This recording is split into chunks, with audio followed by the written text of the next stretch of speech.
Welcome to CTV News Trendline with Michael Stittle and Nick Nanos. Depending on how closely the Liberals appease or not appease the New Democrats, that'll probably be the first signal as to how long this particular parliament could last.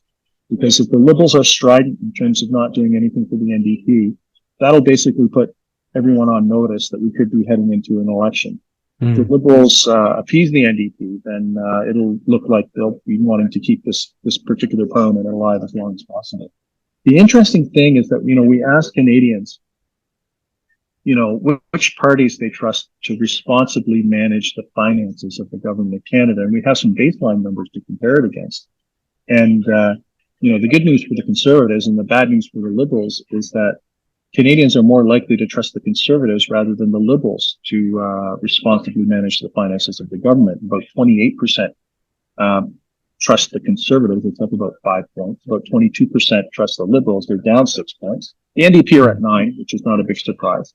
But 1 out of every 4 trust none of them, and 6% say it doesn't really make any difference. So it's kind of like a pox on all your homes. But right now, it looks like the Conservatives are more likely to be comparatively trusted compared to the Liberals. So this is going to be an important budget for Chrystia Freeland because it's going to be a post-pandemic budget. How much spending will there be? There'll be less spending than in the past, but how fiscally restrained will the Liberals be? We don't really know yet, but they're signaling that there's, they believe that they're going to be putting forth or what they would consider a prudent budget. But the stakes are exceptionally high for the Liberals, factoring the trend line and the ballot numbers, especially where they're on a negative trajectory right now.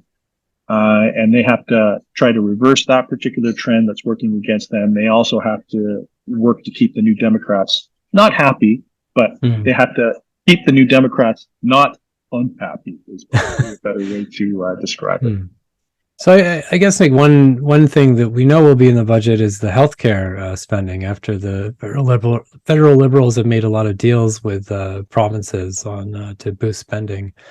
And it sounds like, though, Canadians are preferring the Conservatives when it comes to trust in handling our economy. So I guess they're walking a fine line between financial responsibility and spending to fix some chronic issues.